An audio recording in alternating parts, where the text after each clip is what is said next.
check. 1, 2. What is this? It's your boy Dario, the host of the TimeFlies podcast. To the left of me, you guys are gonna see a familiar face. The original member of the TimeFlies gang. My boy Mike is in the building. Yes, sir. Ooh, that was a good one, boy. It's pop. That was a good one, boy. How you been? How's everything? Chilling, man.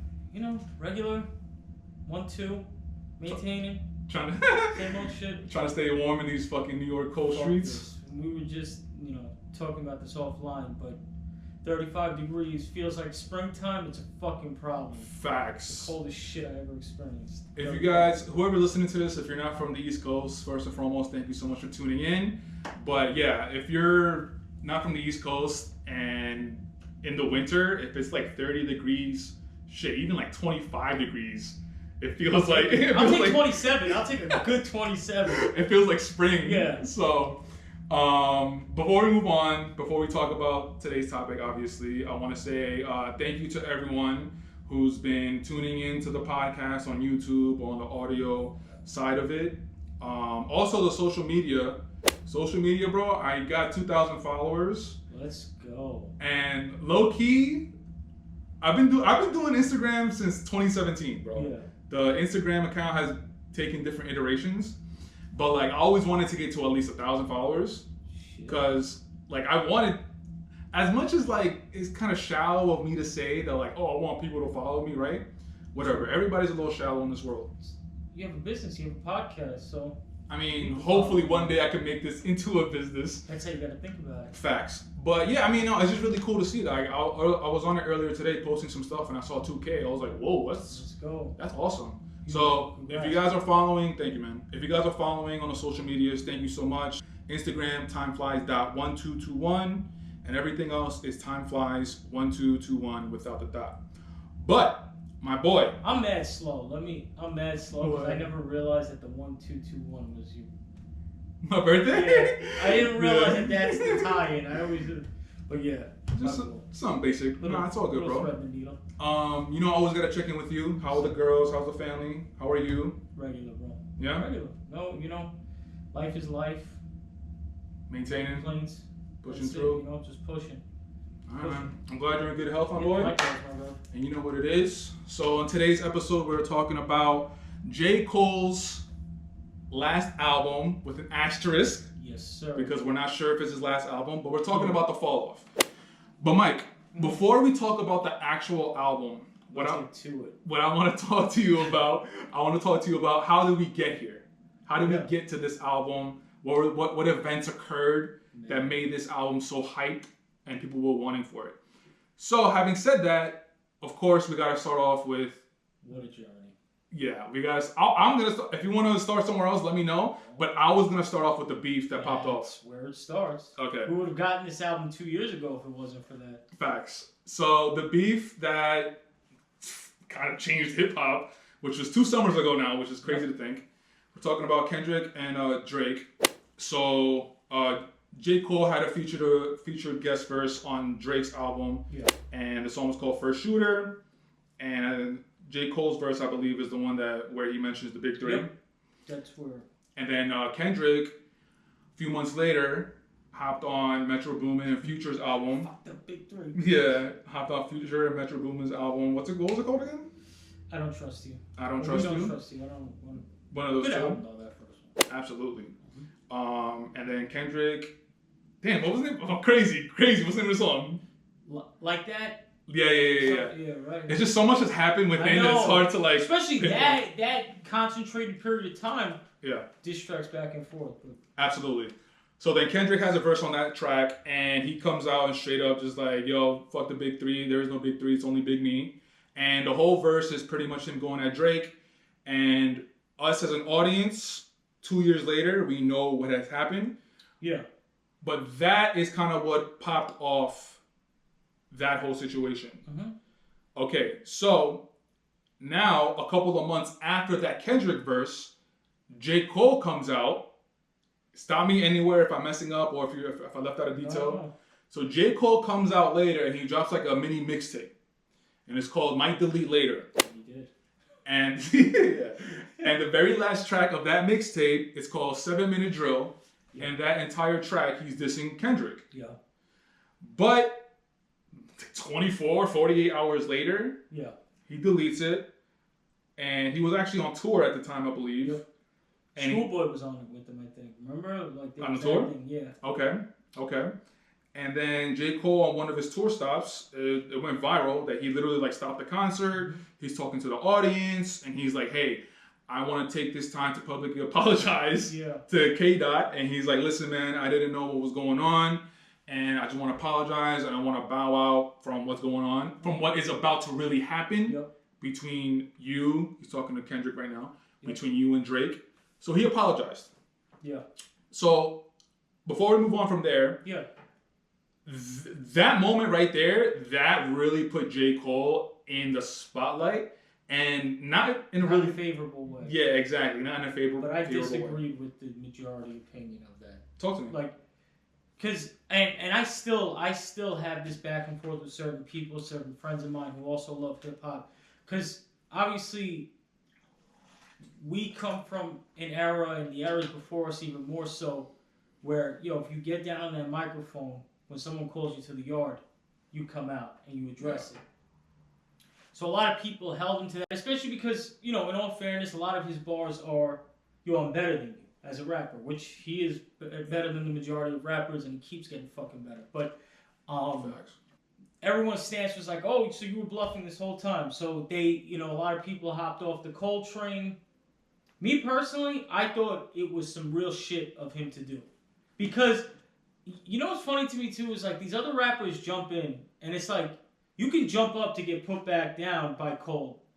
The only reason Cole jumped out of this one is because he has two real relationships with the both of them. Right. And he probably knew from the inside, these two dudes don't fuck with each other. Right. And it's about to be a mess. He might not have known the degrees that it was going to, but he knew in his heart of hearts, that's not where he was at with it. Right. And so I see nothing wrong with the fact that he kind of stepped away from that. My one thing with that whole situation, I just wish that he would have never even did the 7-minute drill. Like, I wish he would have just... Because you can tell by the 7-minute drill, if Cole puts his mind to writing a verse, he's destroying shit. That record was not that. His heart was not in that shit, you could tell. He was battling with himself, and I think that was a moment where you saw him succumb to, like, the pressures of, the kind of the place where he is with everyone, like, oh... Because I remember there were people saying, of all three of them, Cole's going to come out the strongest. That was like a real conversation. Yeah, no, absolutely. I remember.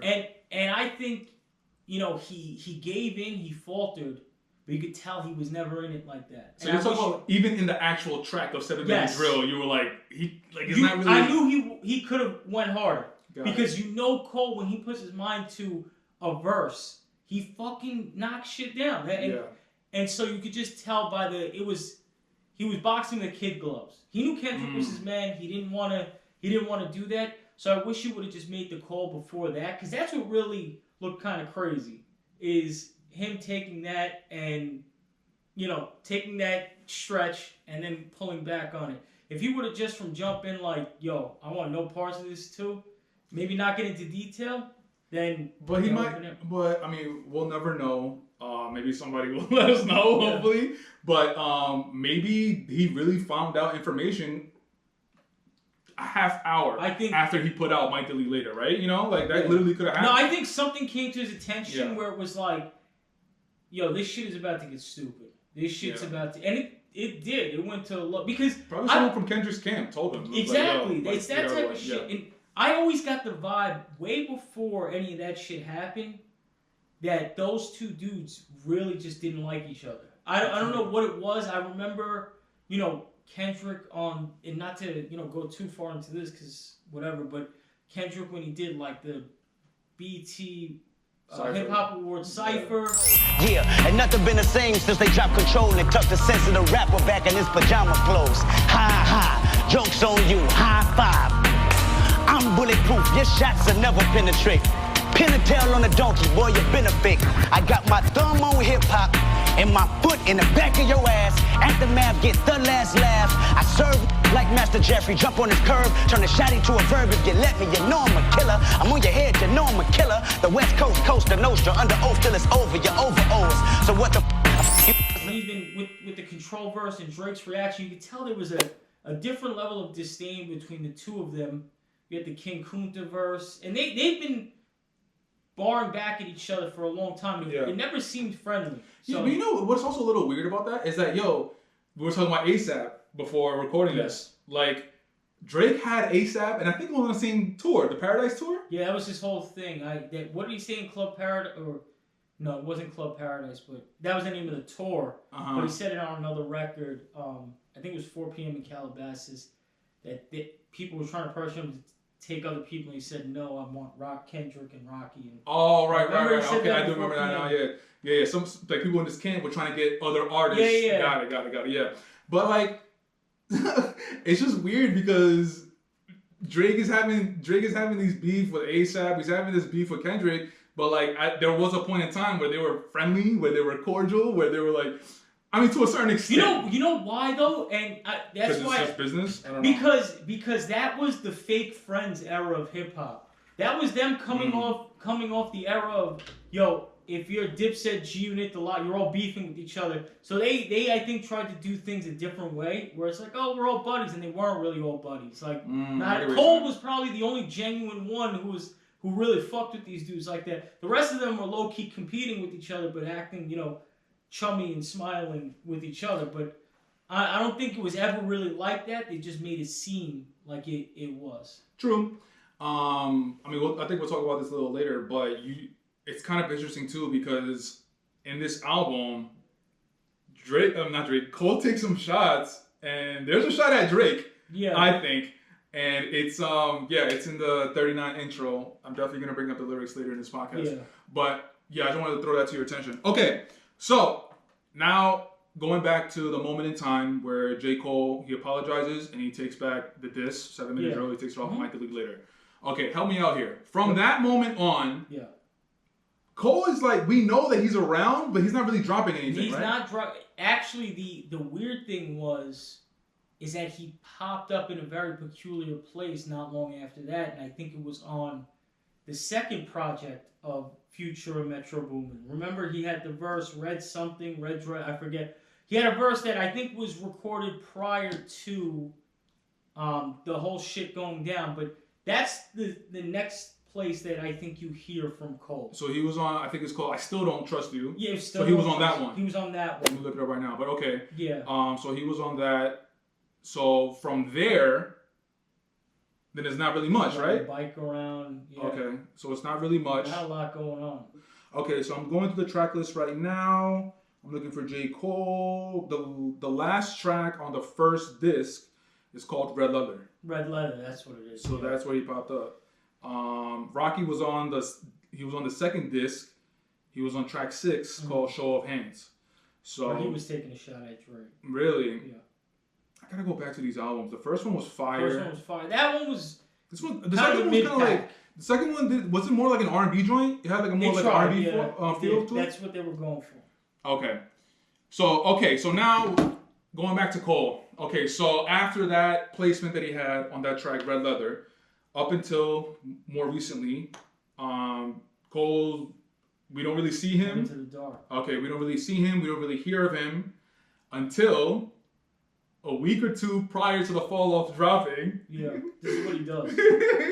And what did we get? Yo, that shit was a bomb, bro. We got a flute tape. Sheesh! Flute tape, that's what we got. Blizzard, was it not Blizzard mixtape? The Birthday Blizzard. Thank you. Birthday Blizzard 26, and he's paying homage to the Clue tapes, DJ Clue. I mean, he had Locks beats on there, man. That was fire, that was lyrical exercise. That was like him. That's when you saw a lot of people coming out like, "Oh, where was this during the beat?" Like, shut the fuck up. Just enjoy good rapping while it's still fucking here. But he was going crazy. He obviously, he went crazy on Victory. If you rap over that beat, you already know the bar that's set.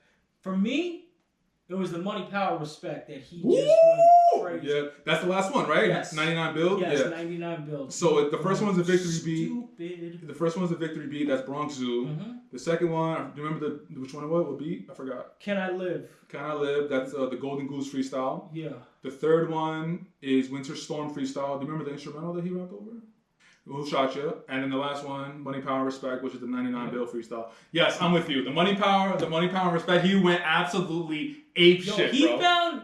He found different pockets in all of those beats because obviously that shit I grew up on. I know the original records word for word, and he found pockets in that beat that I was like, yo, somehow Cole made a way to make this sound iller than just like a freestyle over a beat. He found, man, he was just going crazy. What's like, so if you've been a Cole fan since he popped off, basically, one of the things that you might have gathered from him is that he's an avid hip hop fan. Yep.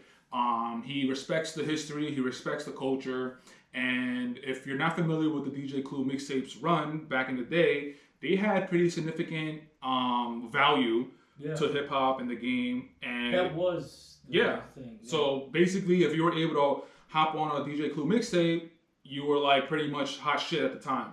Yep. And also depending on where you were on the mixtape, if you were in the first 5 tracks, the back half, that's a whole other kind of like ranking. 100%. But like coming out with this a week or two prior to the Falloff, it just gave another example of like how much of a fan of hip hop he was. And then after we talk about the album, I do want to talk about that specifically about Cole's relationship with hip hop. But as far as Birthday Blizzard 26, yeah, man, like he went absolutely apeshit. Like the Victory freestyle and the Money, Power, and Respect, those two, I was absolutely blown away. And we knew that he could rap. It's just that we haven't heard it in a while. You haven't heard him over shit like that though either. Absolutely. I mean, obviously you hear freestyles. I remember when he went up to Flex? The West Coast. Well, no, the West Coast. What's the West Coast station that they Power had? 106. When he went up there and he was rapping over 93 till infinity and then still tipping. So you hear him over, but I have personally never heard him over those. Those are the beats that you only touch with intention. You know what you're about to do. And you gotta have a different set of fucking nuts to drag. Different set of fucking balls. Different set of fucking balls to go over those shits because you know what it is. Those are rappers' beats right there. What do you think about every track being a Bad Boy beat? I didn't put that together until I heard it, and then I thought, yeah, Victory, the Can I Live is Black Rob. Right. And then Who Shot You, Money, Power, Respect. And there was that rumor, or it might have been true, like a while ago, that J.Cole and Diddy had something in the club. No, I think it was confirmed on Cole confirmed it on one of those albums where he said, I bought this guy's album when I was 12. Who would have thought I would be fighting with him in the club? He said, I forget, the track was actually fire too, but he said it, he kind of confirmed it, but I don't know if, no. You know what I'll say? With guys like Cole and even Kendrick, there's always a level of intention. So, okay. There's always a so what do you think it was? You think it was like, yo, watch me just fucking run circles around your beats? Like I could make the song hotter than you, I guess, maybe? Maybe that was intention? Yeah, or like, you know, given his situation or what he's going through, like, I don't know. I don't really know. I just know that there's something. It's not coincidence. No, I feel you. I definitely feel you on that. I just wish, with some things with Cole, I wish that we knew. But, But yeah, no, man, the Birthday Blizzard mixtape, that was special, and it was another like indication of not really an indication. It was just something else to get you hyped for the album. Okay, so talk to me. And I think the clips might have distracted us, but Cole is one of the kings of the rollout too. Like he knows what he's doing. One other piece about that Clue tape that I liked is that you had the 4 tracks, and then you had the one full tape. Because that's how they, like, this guy, that was different. That was fucking cool as fuck for him to do. Yeah, no, when you listened to it, did you listen to it 1 through 4, or did you go straight to 5? I went straight to the fucking, that fire. That's the way you do it, man. Fire. Okay, so now that we set up, hopefully we did a good job of setting up J. Cole's timeline up until the moment that the Falloff dropped. We finally get the album, The Falloff. And he's been hinting at it. For a while. I forgot when exactly he posted that photo of like he had a whiteboard and he had all these different projects. I think it was the off season, it was the guest features, it was It's a Boy. Which talk about. Yeah, absolutely. And the Falloff was the very last thing, the bottom of the whiteboard, and it was with the really big letters. So again, this is why there's a lot of indication that this might be his last project. Right. But going into this project, I'm gonna say what I took away from it. I hate to take someone else's take. I hate to steal it. Yeah. But the way Park said it on the Joe Budden podcast was really, really good. He said that this was a regional project and it was for North Carolina. It was for him and the project that he always wanted to do, and it was for North Carolina. And the more and more I kept listening to this project, getting ready for this podcast, yeah, it's true. Like, I wish that it was a little bit more. I always loved the Cole when he's like, fuck everybody, I'm going to show everybody that I can rap. But this album, there was intention behind it. It was a concept album. It was 2 discs. The first disc is him returning back home at 29, when he fairly recently achieved his dream. Yeah. And then the second disc is him returning back home at 39, where he's a real older statesman in the game. And he's just looking back on his experience and talking about his relationship with hip hop. So it's a concept album, and like off season, like he's just ripping shit, bro. Off season, he's reminding people that he could rap, and that project is one of my favorite projects of his. And this one, I don't want to say it's definitely not a bad album. I liked it, I enjoyed it. I was expecting something a little different, especially if this is kind of your last album. Yeah. But I'll build more on that, but talk to me. Tell me where your head's at. Yeah, so to the point of it being a regional album, I don't know if I would necessarily deem it a regional album. I would deem it a personal album. This is something Cole did for himself, because you see a lot of his influences from throughout. You see there's some Aaliyah Timbaland bounce. There's the Drop a Gem on Him flip. There is the references and homage to DMX with the, how's it going down? Don't forget about J.Lo. Yo, J.Lo, I mean, listen. He was fucking smoking that shit, though. But so there was you just saw it was a personal album. I think coining it a regional term would think that we're getting like some P.D. Pablo. So even though we did get a little the P.D. Pablo flip and all that in there, I think that's part of his musical DNA as well. But I think this was an album that was very personal to Cole. And the artist that Cole is, it makes sense because it's always going to come back to, the origin. Like you, with the understanding that it was going to be his last album, it never really works out that way. We'll see. Right. But I did expect some of the more broader topics to be touched. He touched on like a lot of personal stuff. He did a lot of storytelling this album, and I will say, I know in the last album he was rapping his ass off, and he was, because that was the era where he's coming off the guest verses. He's just smoking everything, moving. I thought this album, even though it, obviously you saw on the mix, the Clue tape, that he still raps just as well as anyone. This album, though, yes, it was concept, though, yes, it was storytelling, it showed an evolution of his pen that I was like, nah, he's on a different level still. Even though it's not the rappity rap, I think there's a part of that criticism that even got to him where, like, because he stepped away from the beef, he couldn't go back out at rappers' heads, but he was still going to rap his ass off. And he did that in the form of storytelling. That's the feel I got. It reminded me, and I feel like someone said this too, but, if they did, no copyright infringement. A lot of it reminded me of Nas in a way. For good and for bad. Because there were areas of this album where rappers reach a certain point that, their life gets somewhat mundane. Especially a guy like Cole, married, kids, likes to ride his bike, he likes peace. He's not really outside like that.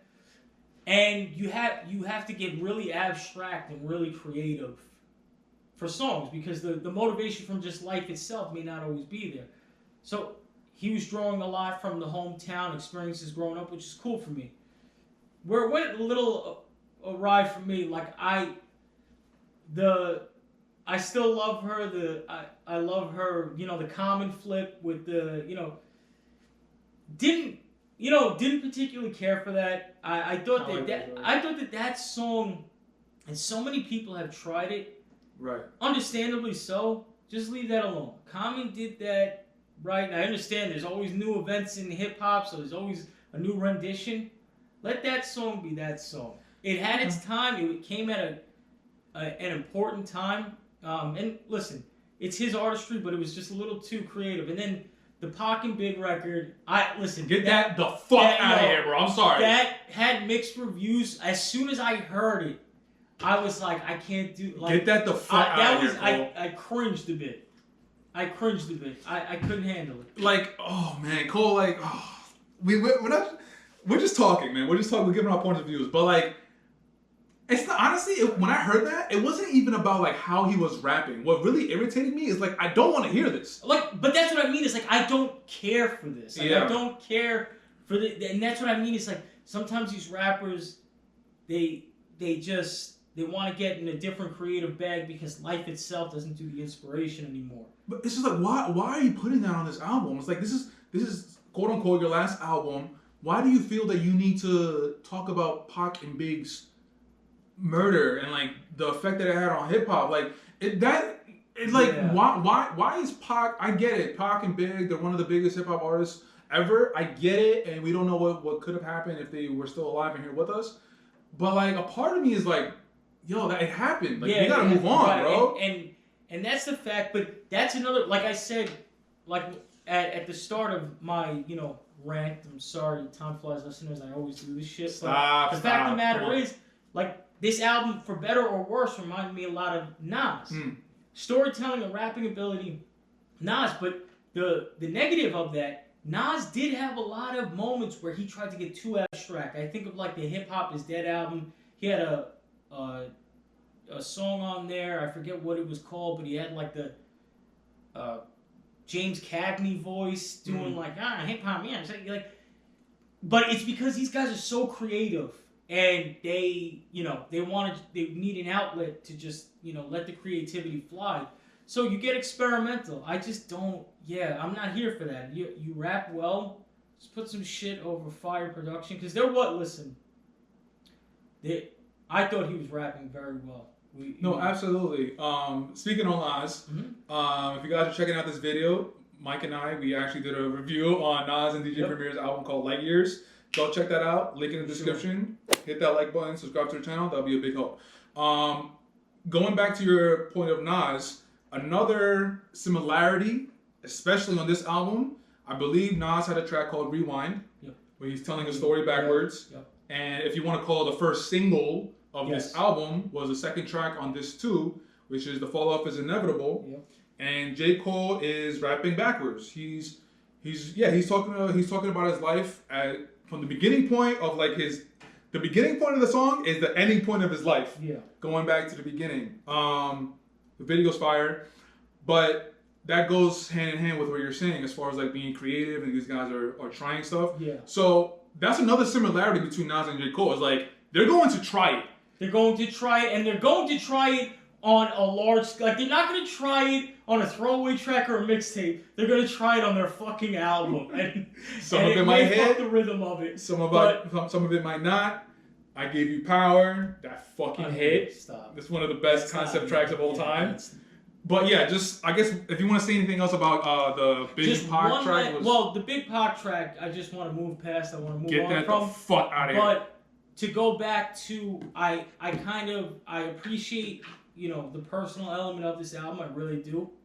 But I do. There's just certain lingering questions with Cole in his career, because he always has been a low key guy, that I wish we got answers to on this. Like, honestly, and obviously we'll talk more about this. There were shots decorated throughout the album, but I really wish, instead of making a whole track dedicated to fucking Pac and Big and what would have happened, make a dissertation of what happened with that fucking beef and why you didn't jump in. Let's hear something about that. I expected a little more introspection from that angle, and we got nothing of it. There were a couple of times where I thought he was gonna go to that level, like on Quick Stop when he starts like raising his octave and he's like, you know, having this moment of reflection where he's like, yo, you gotta remember what you do and I thought that he was gonna get in the bag there. He didn't though. It was just a story about him. But I know that's another one that got met with mixed reviews. I like that song. No, me too. The thing is with Cole is that like I feel like a lot of this album is like we kind of knew this about Cole. Like we knew that he had a struggle with fame. We knew that he had a struggle of going back home and not being the same Jermaine Cole. It's not gonna be the same. So we and he sprinkled this throughout his whole career about the relationship with fame, relationship with being the best in whatever genre you're in. Yeah. Like we knew about this, and then this is a complete totality of a project really talking about it. And for me, that's what kind of frustrated me. It's like I enjoy the storytelling that you're giving us and the specific examples that you're giving us, but like I kind of knew this already about you, which is why I think you and me and a lot of Cole's fans were a little frustrated because we want a little bit more information about the beef, about you, Kendrick, and Drake, and that the triple threat friendship that you guys had, and specifically with Cole and Drake, because there's some funny stuff going on. Shit I've heard too. I don't know if you saw. There's a clip going around with Maul where he's kind of going crazy and being like, "Yo, I need to know why you cut off Drake. I need to know why Drake put you on, and all of a sudden like you're not talking to him at all." And for as much as us, the general audience, as much as we know. They were cool. They were boys. But I sense that something was weird with that too because don't you remember on Drake's Family Matter tracks, he said something funny about, you know, I don't lose sleep over this shit, maybe Cole. Like, it was something in that realm. I forget the exact bar, but it was kind of like a bar that let me know he didn't appreciate J.Cole backing off from this, like, Family Matters? What track is that? Where's that from? Where the 3 beats switch up. Where in the video they're crushing. Oh, the fucking diss? Yeah, okay. So that is some of Drake's best rapping, by the way. That's his second verse. Even though Kendrick was victorious in terms of strategy, that was probably my favorite song that came from that beef. Every time we talk about that, I just remember you saying, it's like, yo, that might have been the biggest L. Yeah, that's anybody has ever taken. Ja took a pretty big L, like, but who's worse, Ja or Drake? Ja, but bro, you don't. I feel you. Drake can still like Ja. People, unless you were there, you don't understand. Which we were there. Ja literally got wiped off. Ja couldn't do anything. That's a fact. He couldn't do anything. It was almost sad. But shout out to Ja, big queen. Facts. Did you see that video that just posted of him on the airplane? Yeah. Sitting next to Tony Yayo? That's some crazy shit. Yo, there's like always something going on. You know what's crazy? And shout out to Kadeem. Hey, Kadeem, what up, boy? He texted me that, and I said it as I was watching. He sent me the clip, and as I'm watching it, I'm like, yo, we're in our mid-30s. These guys have been beefing since we were 12. That is fucking nuts.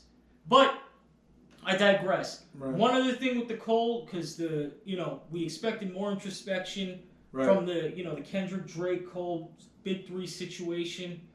Another thing I wanted to know, and I personally always wondered about, what went wrong with Cole and Jay-Z. What happened? Because something happened there. That wasn't just like business, we split.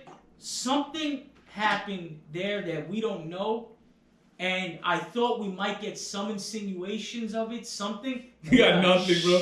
We got nothing on nothing, bro. Shit. Yeah, no, that's another big talking point. I always wondered about that. Because once Cole grew his dreads out, Rock Nation, Jay-Z, they were in the back somewhere. I don't really know what happened, but I can see how the two prototypes of a J. Cole and a Jay-Z don't align either. But whatever, that's all hypothetical. I mean, hopefully one day we actually get the answer. But I do want to go back to the Drake and J. Cole relationship, because one of my favorite tracks, I'm pulling up the lyrics right now, one of my favorite tracks on the album is the first track on the second disc, 39 intro.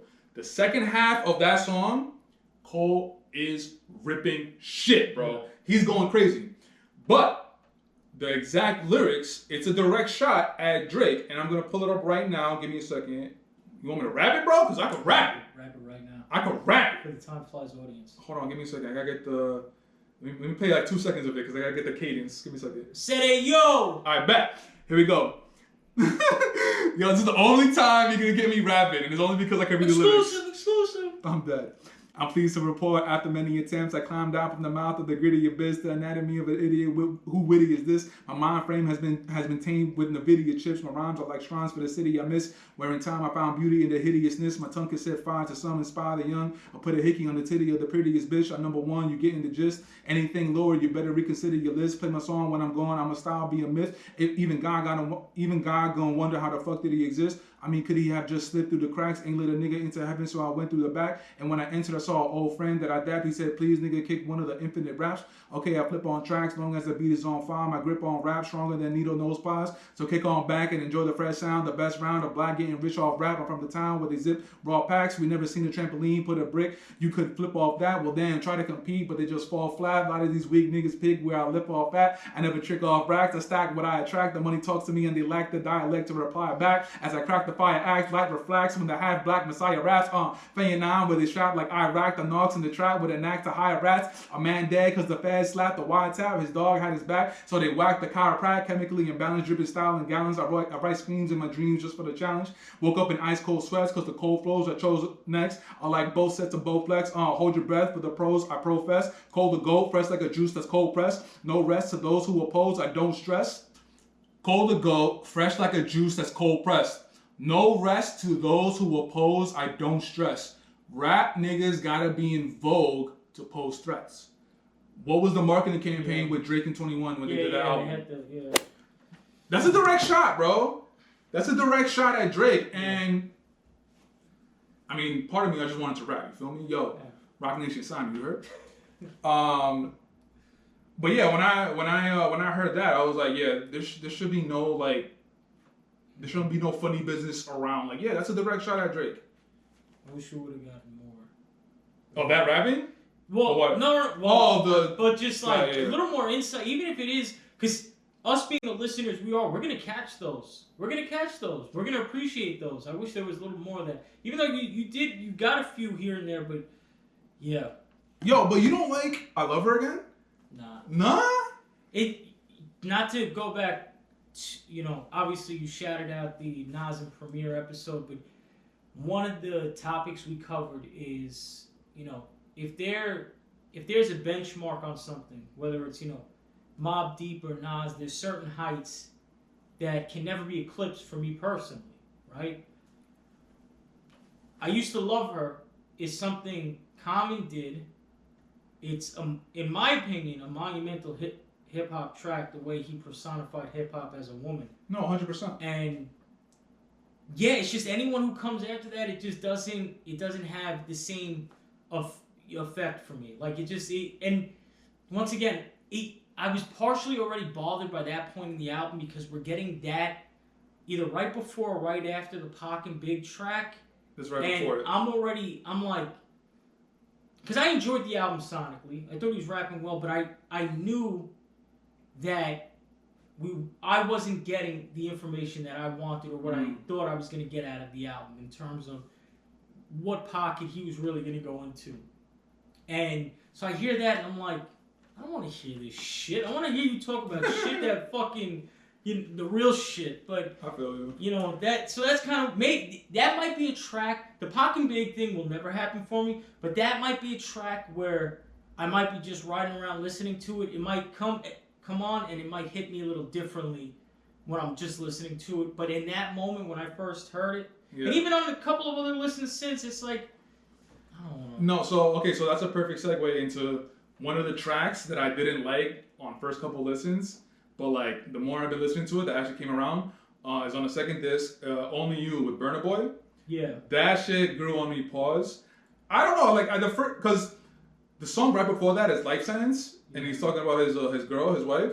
Yeah. And then the one right after that is Only You. So those two tracks right back to back, it's like it's like the love segment. Exactly. I don't want to hear. I didn't like it. Love segment. Exactly. I didn't like it at all. But for some reason, Only You. The more I heard it, I was like, and Burna Boy kills it. And the more I heard it, I was like, oh, okay, like yeah, it's still like a lovey-dovey song, but I just like it more. Yeah. Is there a song that happened to you? That on first listen you were like, but you come around to it? Yo, actually, Man Up Above was a track that at first, when I first heard it, I wasn't crazy about it. Okay. And then I literally leaving out of Green Acres Mall, that song came on, and he was he was really in smoking shit. And that's where I think that's where he hit the J.Lo flow. No, at first I was like I wasn't crazy about it. He was rapping, big man with range like Nas Reed, like he was going. But I heard it and I was like, nah, this shit goes. And that literally just occurred to me at this point an hour ago maybe. I was like, nah, I fuck with this song. Like, love it. All right. Do you have a favorite? So I wanted to say the Bounce House Blues produced by and I like the future touches throughout the album too, by the way. There's a couple of future touches and I like the placement. Thames on Alchemist is cool, but he's on Runner's Train, which is the 4th track on the first disc, and then he's on Bunce Road Blues. And that's produced by Alchemist. It's Thames and Future. But you said that's your answer, or no? I said I wanted to say that because it's Uncle Al, it's Cole, and everything, and it's definitely up there. But for me, mad random. Something about that Bombs in the Ville track. Really? And that's the one with the Timbaland and Aaliyah type bounce. There's something about the way he harmonized and then he raps it towards the end. Really? But that track is the one that I've gone back to a few times. Just ISO. That's what's amazing about music, bro. It's like you like it. Like I didn't have that. Like it's a cool song, but I didn't have that. I fuck with that song. I love that. My favorite is Buncey Road Blues. Yeah, that shit is fucking ridiculous. That's ridiculous. And Thames goes she off. does. Yeah, I remember I was listening to that album at 6 in the morning as I was getting up, and I remember I'm going through it and I hear that. I'm like, is that Thames? Like, cause I didn't look at the features or nothing, and I was like, damn, she was going for it too. So sounding beautiful. That song was fucking ridiculous. So Buncey Road Blues is definitely my number one, but there's like a couple in contention. Like it's not just a clear cut number one. 2-6. Nah, you know what's interesting is 2-6 and Safety, which is the second track of the first disc and the third track. Like I like them. They're cool. Yeah. But like it's just like okay, it's cool. Safety reminds me of old Cole. Safety reminds me of like come up era Cole. And he's rapping, and it's what I want to hear. He's rapping, but I don't know. Like I didn't like it I didn't like it as much as I thought I would like it after hearing it a few times. Poor Thing. Poor Thing is good. I like Poor Thing, but another one that's in strong contention, Lonely at the Top. Yes. Fire. You recognize the sample? Talk to me. Think Benny the Butcher, Tana Talk 3. He posted about it, didn't he? I think he posted it. He was I heard it. I was like, it took me a couple of seconds because at first I was like, where's this sample from? For a second, I thought it was Throwback by Usher. Ooh. And then I was like, but you see like the lineage? But then I said, no, there's something. And then it hit me. I heard Benny, it was the intro. I forget the name of this actual song, but it's the intro of Tana Talk 3. He did post about it. He posted. He's basically thanking J.Cole for sampling him. I forgot the name and I forgot that he made that post. But awesome. Okay, Tana Talk 3. I did not notice that. Good shit, boy. Big facts. But Lonely at the Top, it's interesting because it's the last track off the first disc. And the first disc, if you remember, like we said earlier in this pod, conceptually, it's him going back home when he's at the age of 29. Right. I thought Lonely at the Top would be better at the end of the second disc because he's had a full career. Yeah. He's looking back on his career and he's talking about what it's like to be at the top of the mountain. Yeah. And just what he had to do in order to keep climbing and realizing that being at the top is not what he expected it to be. I like his cadence, I like his flow, the beat, but see, some things. I'm a little bit of a hypocrite because earlier I said that a lot of the things that he was talking about the album we kind of knew already as a Cole fan, but with this particular track, we already knew how he felt about being the best in the game. Yeah. But for some reason, I like the song. Yeah. So I'm a little bit of a hypocrite, whatever, I don't give a fuck. It's subjective, it's music, it's art, so you're allowed to, fluctuate and be a human being. Yeah, I like that one.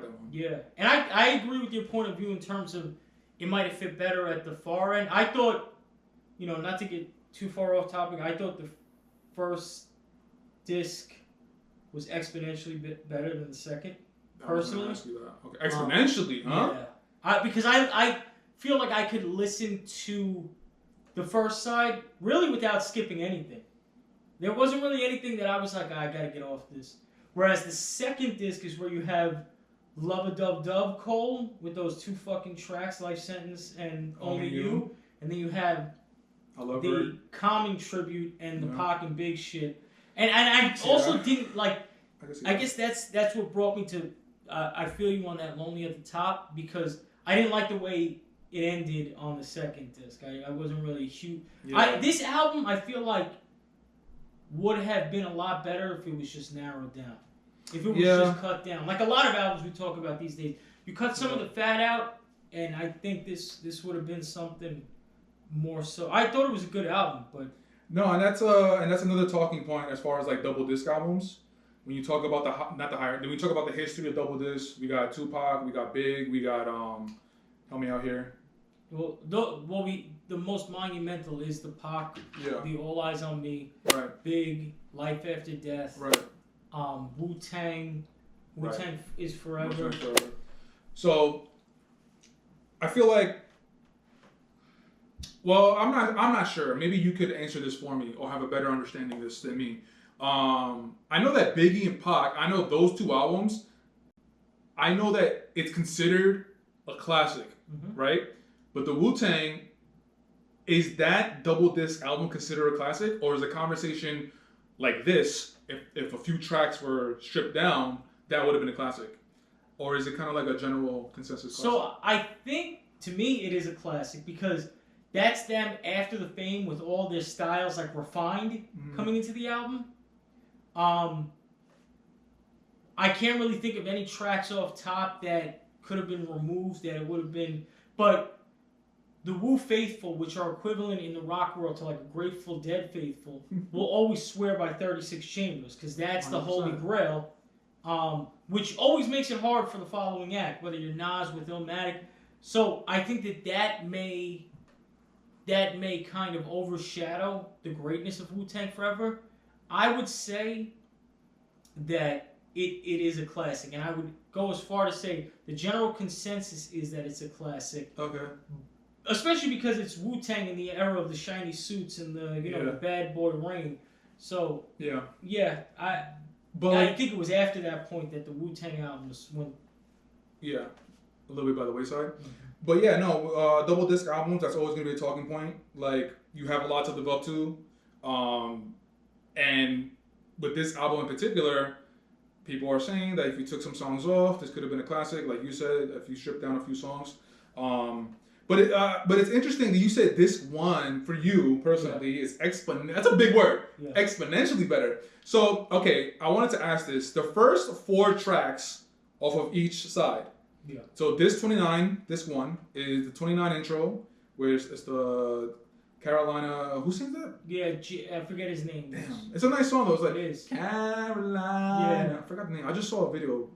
I want to say Bob Myers, but that's the fucking... No, it's something... That was the GM of the Golden State Warriors. So anyway, 29 intro is the first track. You got 2-6. I fuck with it. Yeah, you got Safety. I like that too. And you got one of my favorite songs, Run a Train, with J.Cole and Future. I want to talk about that. But okay, so those are the first 4 songs off the first disc. Second disc, 39 intro. The second half of that track, he's going absolutely apeshit. Ridiculous. And you got the Falloff is Inevitable, which I think we both really like that song. Fire. You got The Villist, which we didn't talk about yet, which is Erykah Badu and it's a Mobb Deep sample. Do you like that song? Of course. Love it. And then the fourth one, we talked about it kind of a little earlier. It's Old Dog with Petey Pablo.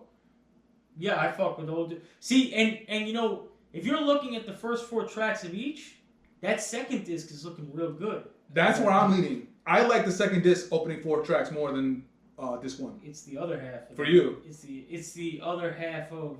Because, in the grand scheme of things, I look at where kind of the consistency is. For me, consistently I listen through the first disc. The second disc has high points. Even for me, one of my favorites, and it, whatever, I love the Quick Stop joint just because of the music. I just love the way he kind of it was like open landscape for him to just go. But then they were just like I said, not to sound like a broken record. I don't care for the lovey-dove Cole. I don't care for the abstract creative Cole, which that's 4 tracks on that side. Yeah. No good for me. I feel you. And then I wasn't crazy about the way he ended off the second with Ocean. Yeah. Ocean Waves. Yeah, no, I don't like it either. Maybe one of the last things, if you have anything else, obviously bring it up. But one of the last things I want to talk about is Future's appearance in this album. 2 tracks. Yeah, very interesting. 2 tracks. We talked about Bunsey Road Blues, where he's only adding a hook, I think, or chorus. So on both tracks, he's only adding a hook. But I like what Cole did there. Cole put 1 verse on, and then he let Future and he let Thames go. Absolutely. But what I'm trying to say is that, like, perfectly placed. Yeah. But you gonna tie Drake to this? No, not at all. No, not at all. I was just like, when did we hear besides that one feature that he had, Red Leather, on that album? Yeah. Did we have Cole and Future moments? No, right? Moments, no. But I feel like I'm gonna say that there was nothing, and then we're gonna stumble upon something from like 2012 or 2013 that they were on together. I'm trying to think. I can't. And it obviously didn't leave enough of a mark for us to recall right now. Right. I feel like there is something else out there. I could be wrong, but I feel like somewhere in that era of like 2012 to 2014, there's Cole and Future on a track. And also maybe, well, I don't know about Bunsey Road Blues, but maybe Run a Train was recorded during the We Don't Trust You sessions. Yeah, it could maybe. So maybe that's a leftover, and it's a fucking amazing leftover, if you ask me. Fuck yeah. One track that I do kind of want to get your opinion on is And the Whole World is a Ville. It's the second to last song on the second disc. I liked it. I thought it was cool. Damn, so that second disc, you're just like, I'm good. Like, no, because it wasn't, it's not something that it's like, all right, we got to get this off. But when I hear it, I hear the beat, sample's cool. I mean, I don't need to hear you spelling out Fayetteville. But, Faye. Okay.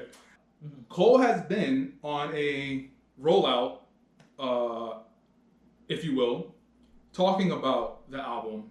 And something that I saw online was he responded to a fan. I don't know if it was an Instagram post and comments or, you know what I think it was? He set up a website for the Falloff, and it was like a messaging board, I think it was, that he set up for the album, where people could just go and post shit up. And I think that's where he responded. He basically said that this is going to be for all intents and purposes, this is going to be the last J.Cole album. Yeah. But he's still going to be around producing for other artists, and one of his goals is to help the artists succeed in his vision or her vision. So he's going to be a lot more behind the scenes. But as far as the J.Cole album, this is the last one for all intents and purposes. We kind of hinted at it at the beginning of this pod when we were talking about the whiteboard and what he was writing on. One of the projects is called It's a Boy. And it was I think it was in response to a fan in a comment somewhere. And he responded saying that it's going to come out, but he didn't want to come out because there was just too much music at the time. Yeah, with the Birthday Blizzard, with this album, he wants to give it his own space and its own time. So he said that it's still going to come out. It's going to be later. So Cole is going to be around, but like he's not going to be around. I don't know if you will. Besides that project, I guess. Yeah, I don't put too much thought into this anymore when rappers say that because we do these think pieces of like, so what happens now? And then 3 years later, there's another Cole album coming. Like, but the thing with Cole is that I could see it, because he loves rap too much. You're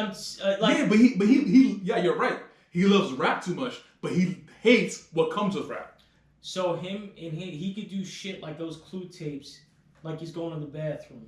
And that's the type of shit I could see him doing, dropping 5-track EPs of him just, I want to rap today. And him just blacking out over something. Like, I can see that. Obviously, he's going to pop up on a JID album.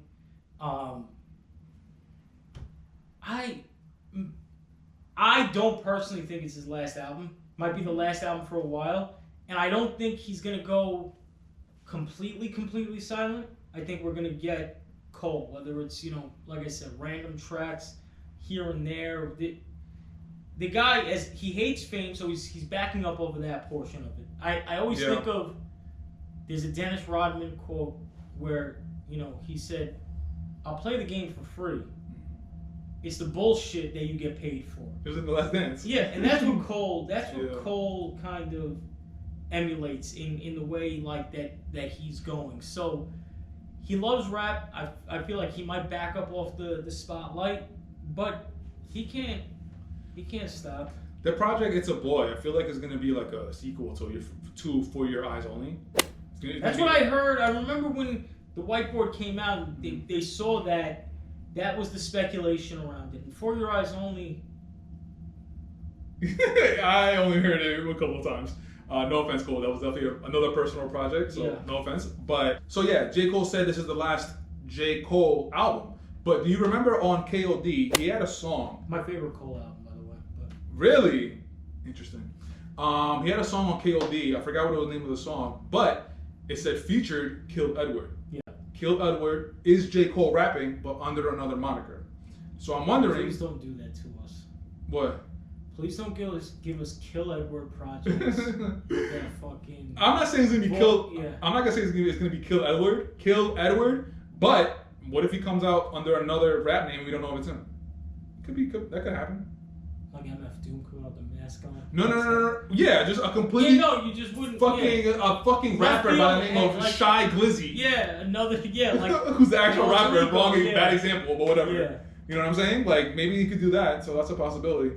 But yeah, that whole Kill Edward thing, I do remember when that album came out. I remember him talking about it, and he said that like he wanted to explore that, and we got nothing from it, obviously. Yeah, I remember him saying that too. And I love that album. I do. I love KOD. Interesting. It really like mixtape is probably a different conversation because I think my favorite, not to start a whole new conversation, but my favorite Cole project, because music is like timestamps in our fucking life. My favorite Cole project is probably Friday Night Lights, but that's technically considered a mixtape. Correct. The albums, though, something about that huh? KOD just did something. I don't know what the fuck it was, but that shit hit differently for me. I love the biggest thing that I remember from KOD is I gotta listen to the album again, but the biggest thing I remember is the last track, which is a diss at Lil Pump. And he literally predicted what was going to happen at Lil Pump. Yeah. And it fucking happened. Falloff, 1985, I think it was. Yeah, the intro to the Falloff is, I think it's 1985. But that track, he's like, yo, you're not going to be around in 2 years. Yeah. And it literally happened. It's fucking crazy. And he was talking to all those dudes in there. Because that was 2018. Right, yeah. That was peak SoundCloud era. That was up here after that point. It all started to go down. Then you had a few people who stuck around. You had your Yachty's. Yes. Uzi? I don't know. Uzi, 6ix9ine even. Oh, right. Kind of stuck around for a little bit. Damn, KOD is your favorite, huh? Interesting. Yeah. My favorite is Born Sinner. Born Sinner was a good one. Born Sinner, I feel like that was where Cole, whatever was happening, the Cole and Jay-Z split happened at Born Sinner. But that was the album that Cole wanted to make, and that was the first step in the trajectory of Cole, because the Sideline Story was not that. It wasn't bad. It just wasn't what we. There was songs from 2009 on there. I mean, they were already 2 or 3 years old by that point. I like Sideline Story, but I understand. It wasn't the debut album that he needed. Yeah, and especially the debut album that he wanted Nas to feel like. Yo, Let Nas Down was fire. He still gets shit over that song, bro. Yeah. I like that song. I mean, of course you do. You're a Nas aficionado. Yeah. But no, I like Born Sinner because you saw the evolution and you saw that next step that he took. And again, coming off of Sideline Story, that album was fire, bro. That album was. That was a good. I love that album, bro. That was an interesting summer for music. That was what, summer 2013. I think so. Yeah. And I remember hearing it and I'm like, oh man, like I like this. I like the step that he's taking. He was just rapping. Absolutely. Yo, Cole, there you go. You got it. From the best podcast in the game. Yeah, you like doing random shit, Cole. Just pop up on the TimeFlies podcast. Yo, deadass, I DM'd him and I was like, I DM'd him, Ibrahim, and I was like, yo, man.